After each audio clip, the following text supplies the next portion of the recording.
Bienvenue à notre point marché du mois de mai, marqué par un événement majeur, le relèvement du plafond de la dette aux États-Unis. Europe. Au début du mois de mai, l'enquête menée par la Banque Centrale Européenne révèle que les conditions de crédit continuent de se resserrer, tandis que la demande a connu une contraction importante. Par conséquent, les prêts contractés par les entreprises et les ménages ont nettement ralenti. Parallèlement, les prévisions économiques publiées par la Commission européenne indiquent une amélioration des perspectives de croissance dans la zone euro. L'inflation a toutefois été révisée à la hausse par rapport aux prévisions hivernales. États-Unis.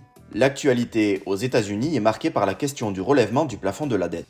Depuis fin janvier, la limite d'endettement autorisée a été atteinte, ce qui requiert un vote du Congrès pour son augmentation. Pour ce faire, les républicains, qui détiennent la majorité à la Chambre des représentants, doivent donner leur accord à cette mesure. En cas d'absence d'accord, le pays risquerait de se retrouver en défaut de paiement, entraînant d'importantes conséquences économiques et financières à l'échelle mondiale.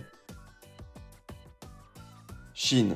De son côté, la Chine enregistre une augmentation des cas de contamination au Covid avec près de 40 millions de nouveaux cas en une semaine.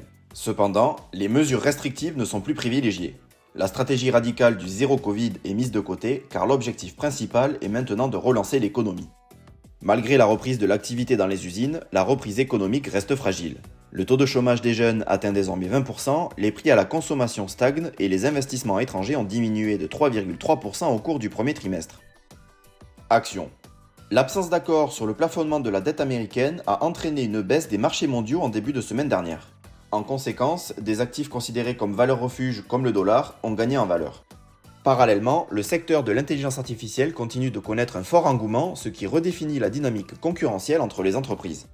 Pour le mois de mai, l'Eurostoxx 50 a donc perdu 3,2% de sa valeur, le CAC 40 5,2%, le S&P 500 0,3% et le Nasdaq finit en positif à plus 5,9%. On se retrouve le mois prochain pour une nouvelle newsletter, à très bientôt.